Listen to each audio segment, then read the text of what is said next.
am ak coalition ak intercoalition yi nga xamante ni moom moo si juddu monsieur Ka en tant que un analyste politique ban jàngat ngay def ci li nga xamante ni moom mooy élection législative yi ñu jëm. alors donc déjà di ñaawlu violence bi ñu ci commencé noter. ci élection yi parce que le Sénégal. dafa mës a nekk benn vitrine démocratique. boo xam ne tout le temps bu ñu voté le dimanche dañuy dem liggéey le lundi. ñu nekk un exemple en Afrique. ñu commencé ay élections mu nekk élection boo xam ne c'est une élection anticipée ou ce sont des élections anticipées. parce que dafa am majorité bu nekkoon fii. régime boobu daanu le 24 mars sénégalais yi décidé autrement de façon démocratique et de façon exemplaire également.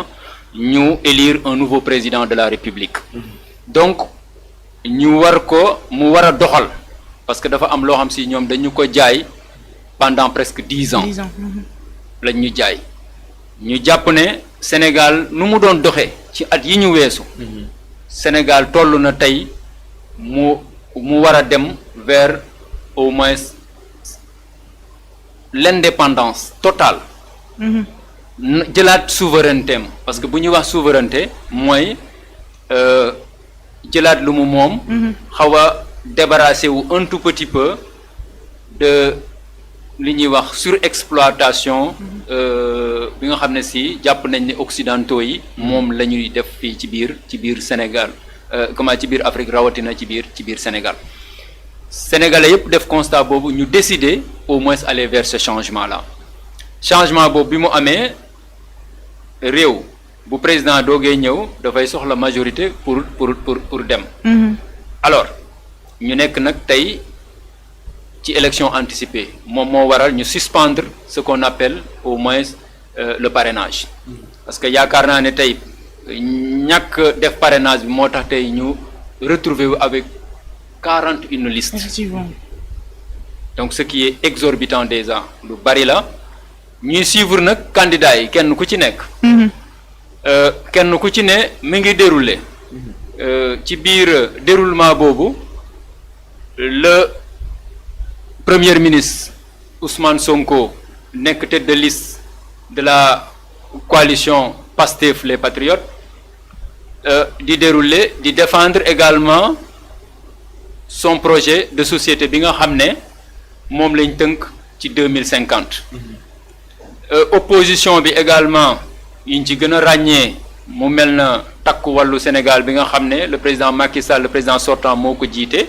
ànd fa ak le parti démocratique sénégalais ànd fa ak Rewmi ak d'autres formations politiques. donc foofu on revoit également ce qu'on appelle les retrouvailles de la famille libérale. parce que y a que les libéraux ñoom ñoo fa retrouver Wade. parce que c'est la famille du président Wade. ñoom ñoo fa dajaloo ku ci mel ne ñoom Oumar Sarr ñoom Modou Diagne Fada. ñoom ñëpp retrouver wu. ci biir takku wàllu Sénégal.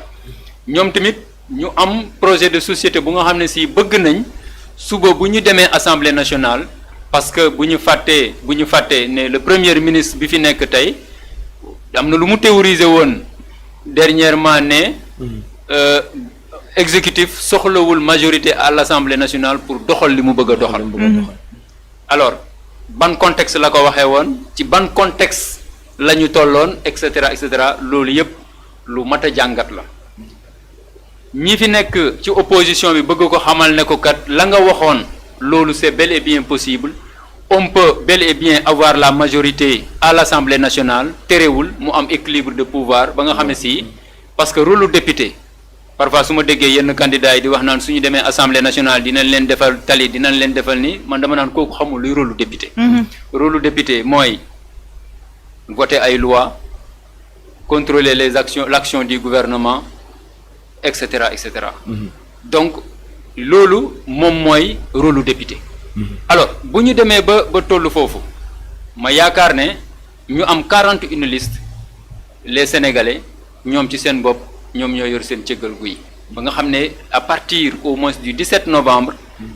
li ñu jàpp ne moom lañ bëggee seen réew doxee ko noonu de façon très démocratique ils vont choisir librement au moins la liste qui pourrait avoir la majorité à l'Assemblée nationale. dañuy am équilibre des pouvoirs dañuy am cohabitation wala duñu am cohabitation loolu defe naa ne ce sont les Sénégalais qui ont le dernier mot waaye lépp rek njeexintal bi lépp rek mooy que ne intérêt yëpp mu bañ a nekk au-dessus au moins de l'intérêt national parce que defe naa ne ñun ñëpp Sénégal moo ñu ñor ñun ñëpp Sénégal la ñuy dawal donc lépp lu ñu mën a def pour que l'intérêt du Sénégal mu primer kenn ku ci nekk jàpp naa ne candidat bu ci nekk ci loolu la war a dox alors ñi ngi ci en pleine campagne électorale gis nañ fi ay promesses ñi ngi wax ji bari na ay révélations également noté nañ ko ci biir élection yi ay révélations lu ci mel na opposition bi comme pouvoir bi parfois sax ñu dégg ci yenn révélation yoo xam ne nit ñi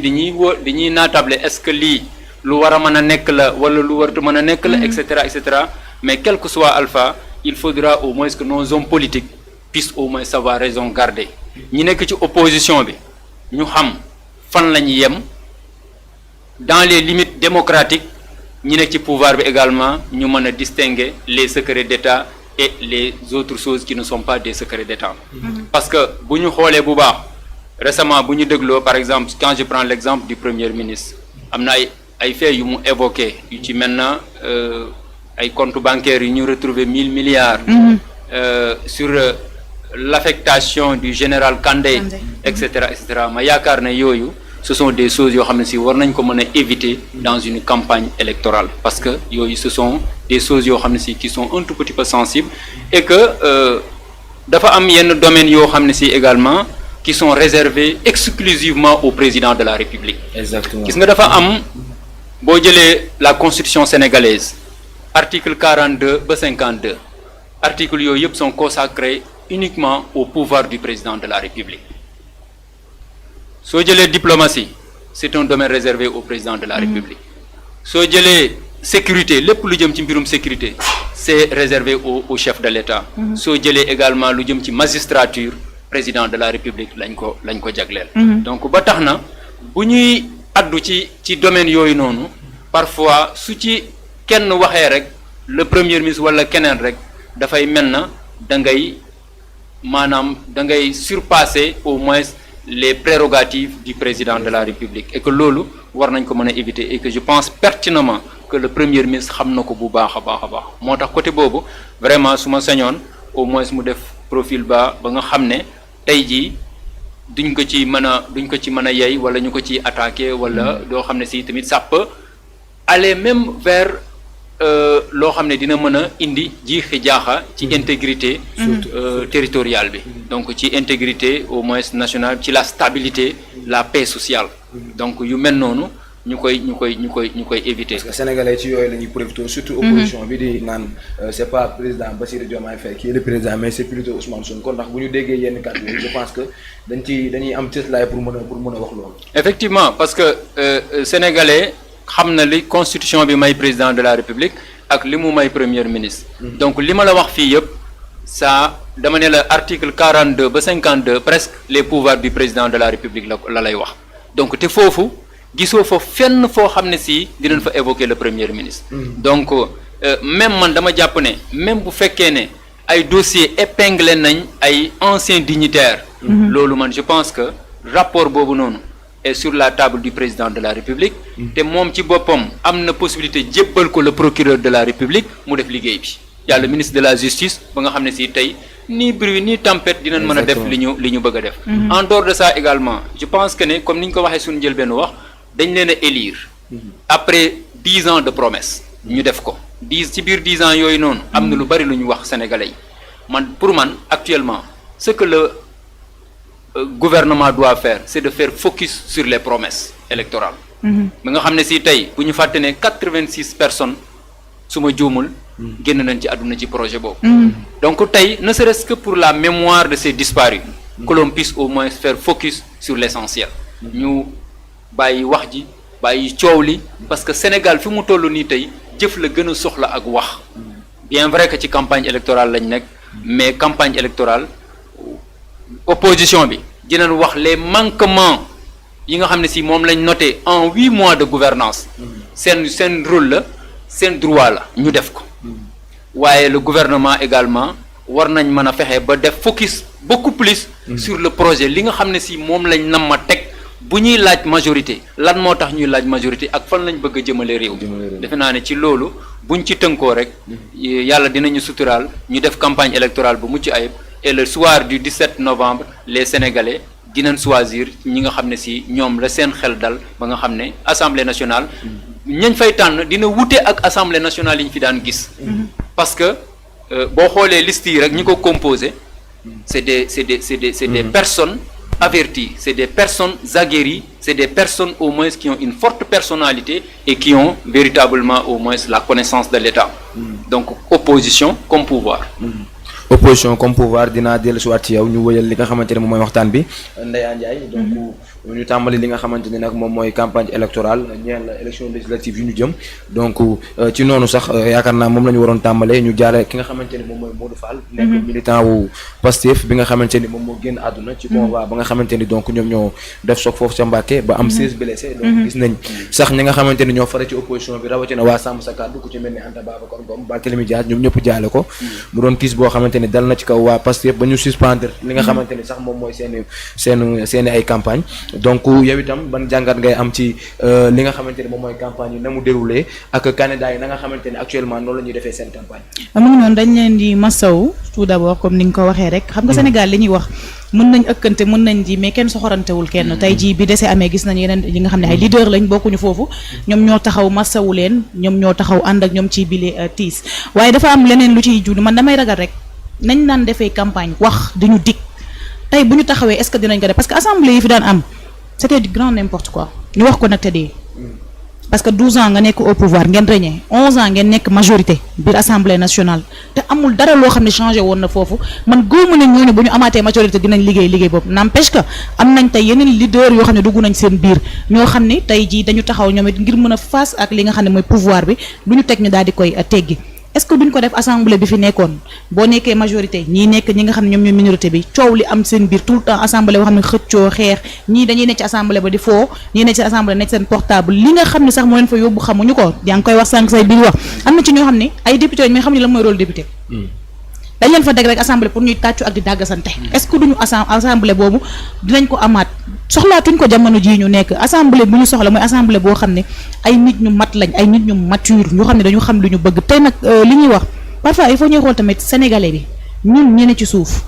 ñun ñu leen fa teg ñun di sànni suñu carte ngir ñoom ñu xool suñuy jafe-jafe ñu xool lan moo mën a jëmale kanam ñoom ñu wax koy waxtaane seen biir di ko liggéey ku nekk focus man d'accord naa tey parti au pouvoir indi benn loi bu la bu arrangé wul sénégalais nga xam ne lii du arrangement wu sénégalais ñëpp taxaw xeex même nag bu fekkee ni tamit parti au pouvoir nga nekk parfois tamit dafay neex ñuy waxante dëgg que nga nekk rek ne lii arrangé na man sama arrangement la xooloo arrangement sénégalais yow nga bëgg daal di taxawee ci li nga xam ne moom mooy boobule loi donc mu nekk ay mbir yoo xam ne dafa làqatu ci biir assemblée nationale bi man violence bi nga xam ne maa ngi ko ci nemmeeku rek mooy nekk li ma ci gën a metti parce que pour man mën nañu campagne sans violence li ñu dund ci violence ci at yi wees dafa doy sëkk Sénégal gis nañ fi benn ki nga xam ne da doon campagne ñu dóor ko xeer yàlla rek moo xam tey ji voilà bu duggoon bu carrément mënoon na ko gaañ jural ko ay gàllankoor convoi yi nga xam ne dañ leen di attaqué leneen ak leneen yi nga xam ne ñu ngi ci biir te nga wax leneen lu am solo lu sénégalais war a bàyyi xel mooy dafa am loo xam ne njiit moo ko moom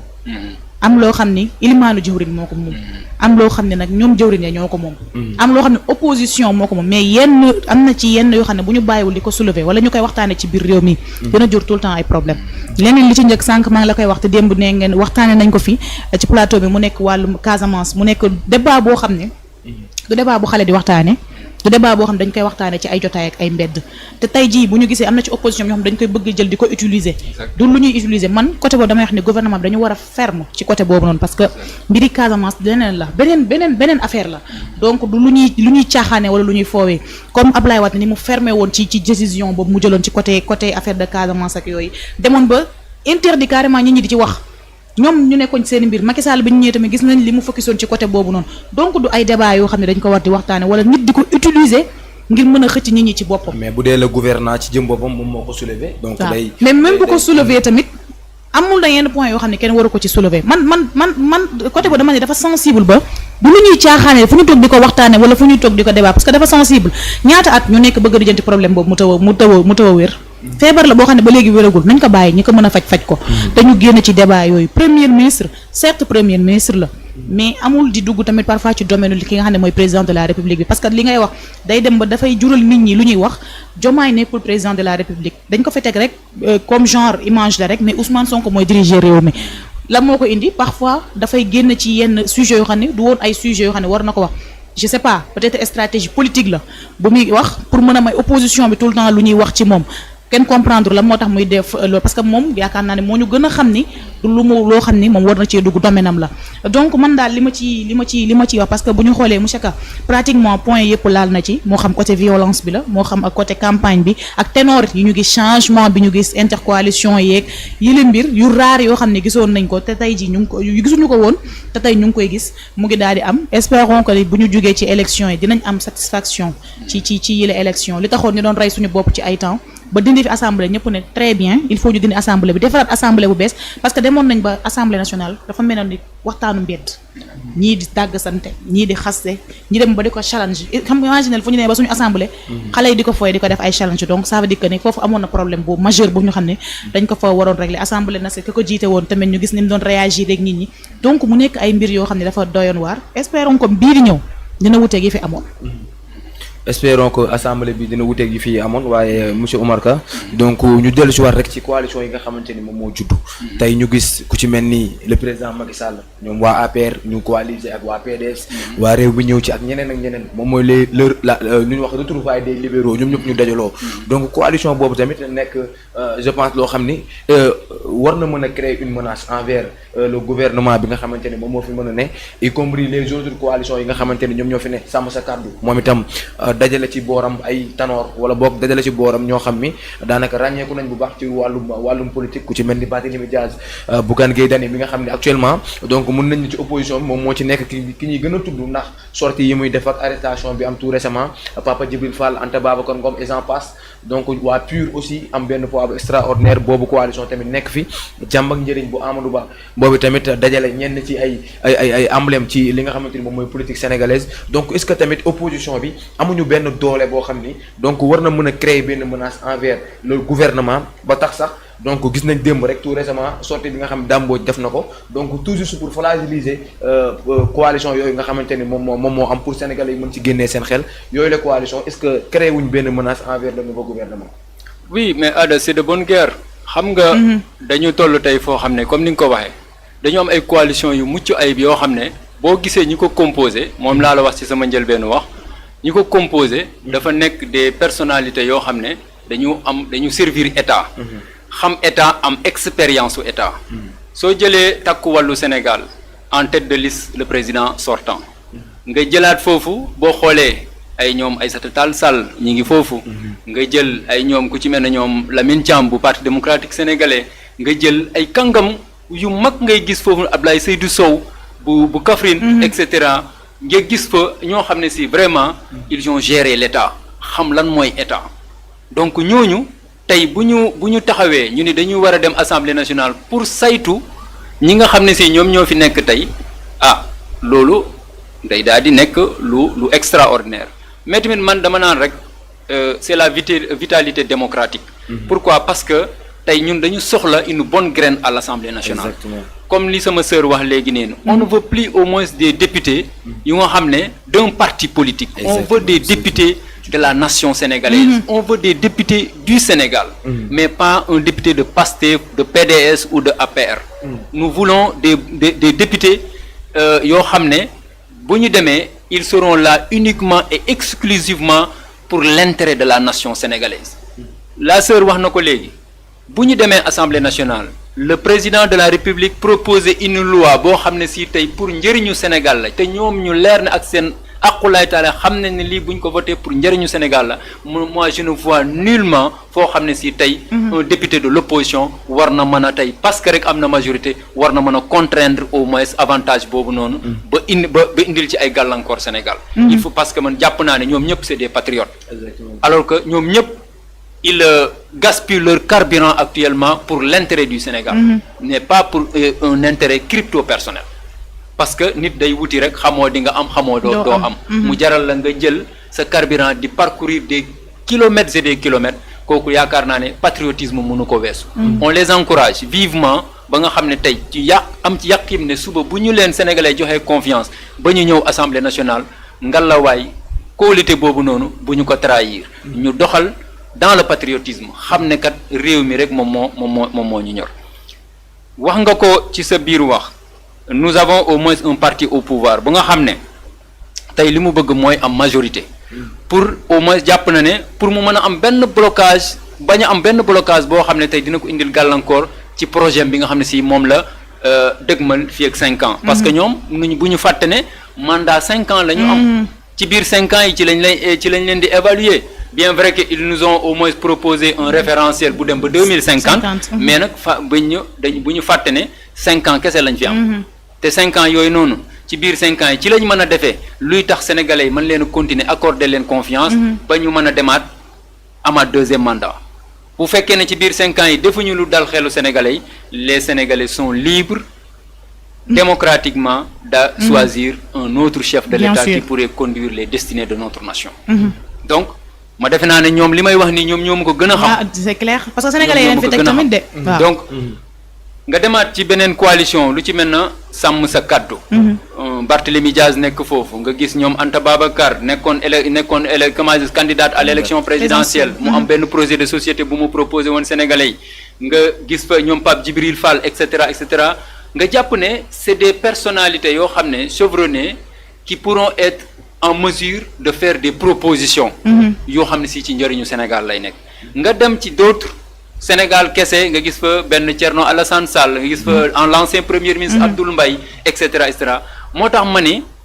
élection bi ñu nekk nii dafa dajale loo xam ne lu raar la Sénégal lu raar la lu mësul am sax mën naa ko wax parce que ça a réuni pratiquement toute la crème de la politique sénégalaise tey jii li ñuy ñaan yàlla jàppale ñu ba nga xam ne crème boobu noonu danañ ko mën a retrouver assemblée nationale ba ñu am assemblée nationale bu wuuteeg assemblée nationale yi fi daan am yoo xam ne si c'était des députés de leur parti et non des députés du peuple. Donc loolu ma yaakaar ne bu ñu ci demee rek dina doon lu mucc ayib bu loolu weesoo également bëggoon naa revenir la sœur wax na ko léegi ñu éviter un tout petit peu parce que ñun sénégalais dañu sonn sur la politique politicienne dañ ci sonn surtout xam nga tey mooy li may wax ak sama yenn xarit yi ma ni leen pour tirer au moins ce régime là ci lu mu nekk nii tey ci sa gouvernance pour nga génnee ko ci lu mu nekk doo proposer gatsa doo proposer violence doo proposer dara xam nga lan ngay proposer des idées pertinentes loolu moo mën a créer alternative ba sénégalais yi mën la accorder yow politique confiance qu'est-ce que tu proposes à la place du projet du régime de Diomaye Faye du président Diomaye Faye lan ngay proposer comme alternative mais pas que génn leen ci mbedd mi mortal combat dañuy dem assaut nangam ça c'est fini les sénégalais en ont marre et que gis nañ bi ci sunu doom yi deewee sunu rakk yi et cetera bi ñu ci deewee fu ñu mujj les politiques se sont réunis pour au moins nous faire voter une loi d'amnistie pour effacer tous ces faits là kan moo ci perte waajur yi kan moo ci perte Sénégal moo ci perte parce que ay doomam ñoo ci génn àdduna alors est-ce qu'il n'est pas aujourd'hui temps que les Sénégalais se ressaisissent xam ne kat on n'est plus à l'heure de la manipulation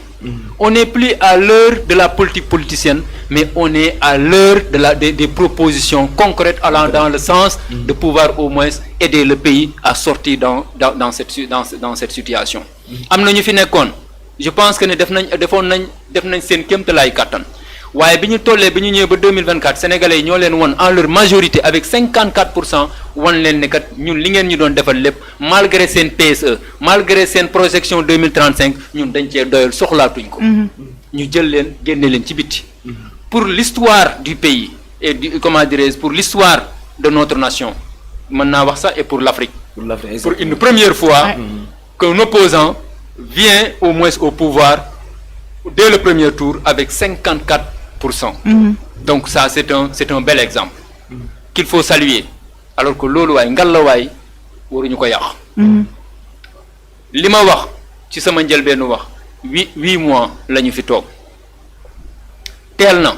teelul bu ñu sukkandikoo ci kàdduy premier ministre bi mu doon wax bi mu nekkee ci opposition mu ni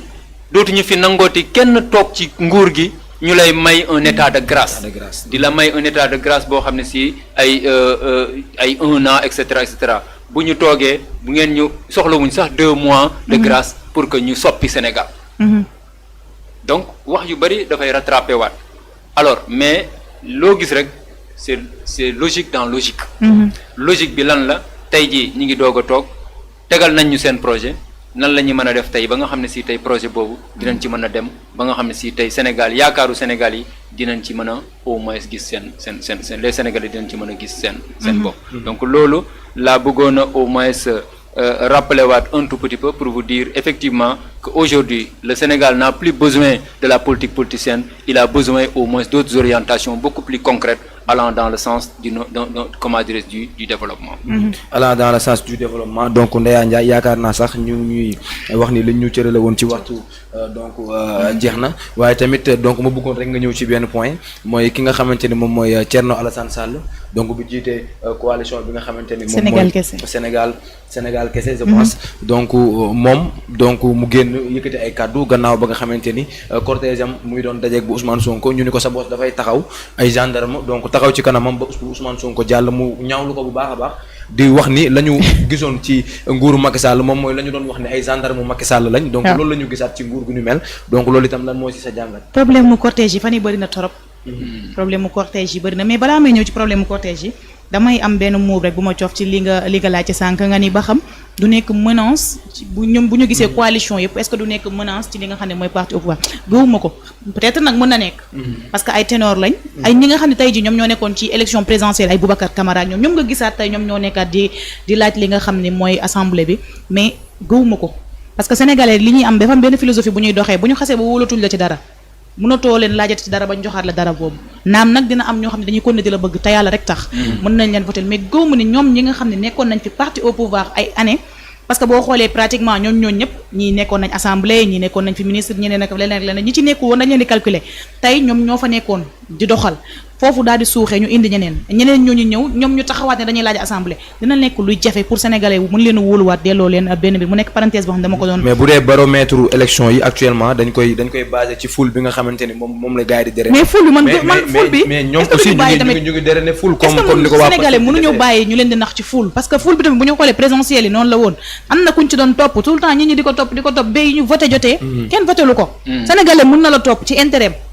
mais bu voté jotee ki ka neex lay votel parce que bés boo demee yor sa carte di voté kenn du ne la kii ngay votel wala boo voté kii ma jox la lii yaay xool li la doy nga def ko sénégalais mën na laa topp de mais mën na laa bañ a votel tamit nañ ci bàyyi xel parce que foule bi bu ñu xoolee Abdoulaye Wade sax ci année bi muy daanu ak Macky Sall c'était comme ça dañ ko doon topp carrément ba nga doon wax ne paa bi de du fi jógee mais biñ ñëwee bi ñu xoolee après gis ngeen ni mu demee élection yi tamit entre Diomaye Amadou Ba c'était la même chose donc mu nekk ay mbir yoo xam ne doy na waar bon yàlla rek moo xam kan mooy ci ñoom kan moo ci deek assemblée mais luñ ci wax rek mooy nañ ñu dimbale rek ba taxaw toogoon ñu fa ñun ñi bañ a jiital seen i parti def patrie ba pare beneen bi nga wax nag mooy Thierno man problème mu cortège yi moom fa ne wax vraiment dafa commencé bëri suñu bopp yi problème mu Bougane baak bàyyi leen ma dugg ak du ma dugg wax leen seen supérieur maa ngi ñëw ci dëkk ba Bougane sera à Bakel yaa votre supérieur que Bougane sera à Bakel ba mujj Tamba Thierno Alassane Sall peut-être gis-gisam la wax xaw ma je comprends pas lu tax mënuñu leen bàyyi ñoom ñaar ñëpp ñu duggandoo xëy na ñii dañu topp statut premier ministre bi moo tax ñu cëralee ko cër boobu ne nañ na xaar mais nag temps campagne lañ toll tamit est-ce que mënuñu leen woon bàyyi ñoom ñaar ñu demandoo ku ne campagne sa campagne ci jàmm mais tamit est-ce que militants yi dinañ def campagne boo xam ne dina normal ku ne nekk ci sa yoon te coow du am ñoom ñuy protéger li nga xam ne tamit mooy problème boobu lañ doon bañ il faut ñu protéger leen ñoom ñaar ñëpp parce que bu yàqute di am dootuñu xàmmee kan ak kan ku nekk a yàq rek donc te kii premier ministre la xëy na dayoom moo tax ñu ne ko xaaral bu génnee nga daal di dugg parce que bu jaxasoo amee rek Thierno Alassane Sall tamit lu ñu ci mënti wax autorité la ci réew mi mën na am yàqu-yàqu ci biir te tey gis nga choc bi nga xam ne wala tey attaque yi nga xam ne am na ci côté Pastef mënoon na am ci côté nañ ko xoolee côté bu positif man bëgguma tout le temps sénégalais yi politiciens yi sax laa wax de manière générale lu ñëw rek ñu gis ne dafa négatif nañuy xool parfois partie côté bi positif ñu di ko waxee. parce que moom mi ngi wax ni moom mi ngi jaar ci bii voie Ousmane Sonko di jaar ci voie inverse jàpp na ni donc. en mais fii lu ñu mën ci wax président buy jàll wala ministre buy jàll da ngay taxaw. mais Ousmane Sonko aussi il faut qu'on note que il n'est pas sur le terrain en tant que premier ministre du Sénégal mais en tant que président du parti Pastef loolu tamit monsieur Ka avant ngay continuer. bëggoon naa tamit nga expliquer tuuti ba xam loolu. parce que je pense que amalgame boobu tamit ñu ngi koy def moom dafa nekk ci terrain bi en tant que président du parti Pastef buy def campagne parce que ñoom seen nguur bi ñu ñëwee dañ ni bu ñu amee ndombal tànk dañuy dissocier li nga xamante ni moom mooy parti appartenance du parti ak li nga xamante ni moom mooy appartenance gouvernementale looloo waral sax le président de la République du Sénégal Bassirou Diomaye bu mu ñëwee mu démissionné ci li nga xamante ni moom mooy secrétaire général ba mu nekkoon ci Pastef une toute première au Sénégal sax ñu dem élection te gisuñu président def campagne loolu je pense que rupture la boo xamante ni donc gis nañ ko donc loolu tamit amalgame boobu la ñuy def diggante Ousmane Sonko premier ministre moo nekk ci terrain wala Ousmane Sonko président du parti Pastef. Très bien il faut que ñu xam benn affaire boo xam ne sénégalais ñi ngi koy bëgg a réere mbir. mooy depuis un certain temps. dañu désacraliser les institutions de l'État. te loolu tant que sénégalais yi delluwaatuñ ci l'orthodoxie au moins nu ñu koy waxeeti sax étatique. loolu dañuy poser toujours problème. xam nga le président de Pastef Ousmane Sonko bi mu nekkee dans l'opposition am na wax yu mu wax ci justice bi. am na lu bari loo xam ne si yëkkati na ci ay kàddu ba nga xam ne nit ñi jàpp nañ ne kat moom maanaam dafa néewaloon doole. au moins les institutions de l'État. moom laa wax sànq ci sama biir wax ma ne la ñi fi nekk tey di opposer waruñu utiliser les mêmes armes. waruñu utiliser les mêmes armes parce que l'État c'est l'État. alors par rapport à la question que Ousmane Sonko c'est le premier ministre du Sénégal qui fait campagne ou bien c'est le président de Pastef qui est en train de faire campagne xam nga ci sa biir wax da nga ne c'est la première fois qu'on voit un président de la République ñuy dem campagne te président de la République bokk ci le président de la République musul bokk ci élection législative président de la République musul bokk ci élection législative toujours day am tête de liste et que président de la République musul jiite tête de liste bi ci élection législative alors de ce fait boo xoolee le président Macky Sall bi nga xam si moo fi nekkoon Mimi Touré moo nekkoon madame Aminata Touré moo nekkoon sa tête de liste moom moo doon def campagne donc Macky Sall tegoon na benn stratégie comme quoi gis na ne affaire bi su ci jógul mën na ko néewal doole mu daal di créer ce qu'on appelle les tournées économiques pour defaale une campagne déguisée. Exactement. foofu nag contrairement au président Diomaye Faye. qui s'est éclipsé complètement heure bu ñu ko gisee lu muy wax mooy na réew mi dal. Exactement. na politique yi dal et cetera et qui est un président vraiment que j'apprécie beaucoup. c'est-à-dire qui est très discipliné. te loolu vraiment ñun suñu taar la Sénégal. quand tu vois au moins un chef de l'État qui mesure déjà la lourdeur de la mission la tasse de la fonction présidentielle boo ko xoolee rek da ngay xam ne kii xam na li ko sénégalais yi dégg le premier ministre Ousmane Sonko il est sur le terrain nekk fa ak ay naataangoom politique du ñàkk bu ngeen nekkee ci politique du ñàkk ay pic yu ciy am waaye tamit bu ñu fàtte ne également c'est le premier ministre alors la sœur wax na ko léegi comment dirais-je l'ancien ministre Thierno Alassane Sall di dugg biir benn dëkk ñu ne ko da ngay taxaw parce que y a Ousmane Sonko qui arrive mais la gendarmerie je vous dis encore est mieux informée que Thierno Alassane Sall et le premier ministre xam nga tey ñoom man jàpp naa ne nit buy gérer sa sécurité parce que la gendarmerie est là pour tout le monde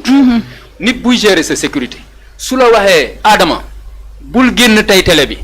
am na peut-être lu tax mu ne la bul génn sa télé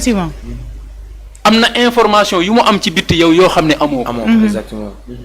donc ma yaakaar ne nit boo amee ci moom confiance nga dénk ko sa sécurité nationale kooku tey da nga ko war a doyloo ci côté yëpp parce que la mu xam-xamoo ko la mu maîtriser woo ko amaana aussi pour li ñuy wax pour mu bañ a créer chevauchement parce que les leaders yi di am esprit de dépassement bi ñuy am amaana militants yi duñ ko am te bu boobaa mën na fa indi ay échauffourées te bu boobaa kan nga fay gis su bataille amee foofu noonu kan moo fay gis c'est la gendarmerie moom moo fay nekk. man mi nga xam ne si bu lakk amee maay dem ma fay ko mais du ma artu lakk boobu noonu balaa muy ñëw. mu may jural coono. exactement. donc en matière de conflit doo bàyyi ba conflit ñëw nga doog a di indi solution da ngay wut lu ko aar lu ko artu. prévenir ko balaa muy dal sa kaw ba pare. donc man je pense que ne la gendarmerie elle est dans sa logique. La fois passée on l'a vu également avec le président Bougane Gueye Dany. La gendarmerie qui arrête le président Bougane Gueye Dany ne ko le président de la République est à Bakel mais soo dégloo réponse am ce sont vos supérieurs qui vous ont donné ces ordres pour que man bu ma dem Bakel parce que le président de la République moom moo fa nekk mais par élégance républicaine ne serait-ce que ñu cëralee loolu président de la République ñu cëralee loolu président de la République dites à vos supérieurs que Bougane sera à Bakel. lu mu ci góobee gar ko rek. mu doon benn challenge boo xam ne. man jàpp naa ne nit ñi tey waruñu wut buzz ba nga xam ne si tey ñu désacraliser nos institutions. exactement. parce que ñun ñi tey lépp li def suñu kaaraange dafa am ñoo xam si dañu bàyyi seen doom bàyyi seen jabar bàyyi seen lépp nekk ci sur la sécurité nationale. donc ñooñu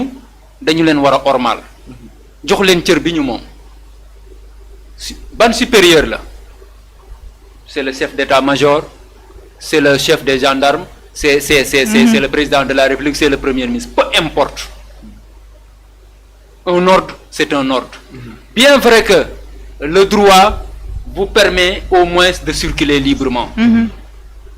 mais la sécurité du pays également am na lu ñu ci kii tooguñu fi ñu toog ñu confiné ñu pourtant lu tax génn ñu ne dañuy génn de parce que ñun on s'en fout de l'État on s'en fout des institutions on s'en fout des autorités pourtant bi ñu ne confinement am na ñu ci bëri dañu toog seen biir kër yi ma yaakaar ne tey mesure buñ ko jëlee te c'est une mesure exceptionnelle il faudra parfois accepter les règles exceptionnelles pour le bien de tous. de tous exactement. parce que yaakaar naa ne nit bu jógee rek pour dem yóbbu ndimbal n'importe quel moment war na mën a propice pour que nga mën a yóbbu ndimbal boobu bu fekkee rek ndimbal moo la tax a jóg surtout bu fekkee rek ndimbal moo la tax a jóg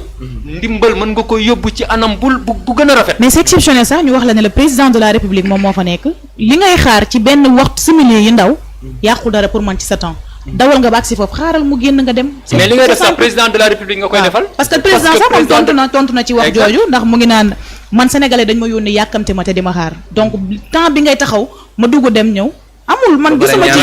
loolu président de la République dañ ko cërale. waaw c'est la seule personnalité du pays kuy génn lépp taxaw mu jàll. parce que ñoom lañ yónni. ñun yónni wuñ Bougane yónni wuñ Thierno Alassane Sall yónni wuñ kenn ci ñoom. kan lañ yónni. Bassirou Diomaye Faye lañ yónni.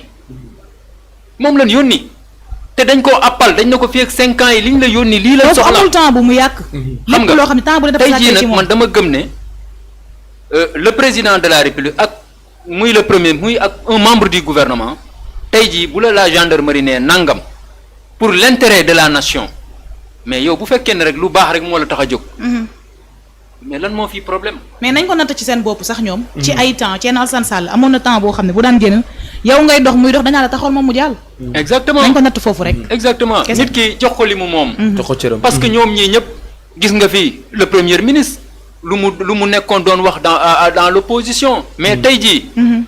police bi ñu doon wax police su Macky Sall moom moo nekk ak ñoom. gendarme yi ñu doon wax naan gendarmerie Macky Sall ñoom ñoo nekk ak ñoom. donc nañu rafetal. le Sénégal c'est notre Sénégal. ñun ñëpp dañu aspirer le développement du pays. kenn ku ci nekk ci ñun defar moo la tax a jóg. kon yaakaar naa ne kenn ku ci nekk ci ñun war naa mën a taxawaay boo xam ne si tey doo yàq ba nga xam ne si réew mi tey parce que loo fi yàq nga fi amaana loo xam ne si defaroo ko.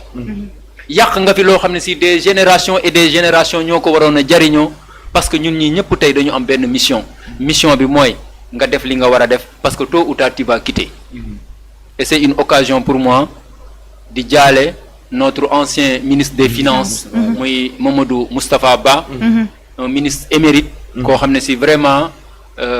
taxawaay bu mucc ayib la woon. au moins ci wàllu liggéeyam. te ñi ko jot a témoignages yi ñu jot a gis yëpp. c'est des témoignages yoo xam ne si vraiment kenn ku tey ci ñun war na ñaan yàlla au moins suba boo dëddoo ñu mën la defal témoignage yu rafet yooyu noonu. donc loolu rek laa ci bëggoon a yokk xamal ne na réew mi sunu réew la. Sénégal sunu Sénégal la ñun ñëpp dañu am intention bu rafet pour defar. muy Bougane Gueye Dany muy Ousmane Sonko muy Karim Wade muy keneen ak keneen ñoom ñëpp dañu taxaw pour au moins defar réew mi donc lan moo leen li nekk ci ñoom. pour que ñu bëgg ko defar moo nekk ci doomu Sénégal bu nekk. parce que ñun amuñu fenn fu dul Sénégal. donc le temps que ñu ni la bàyyil président de la République def nangam bu paree nga dem bu fekkee rek ne ndimbal rek moo la taxoon a jóg def lu baax rek moo la taxoon a jóg vraiment man gisuma ci problème.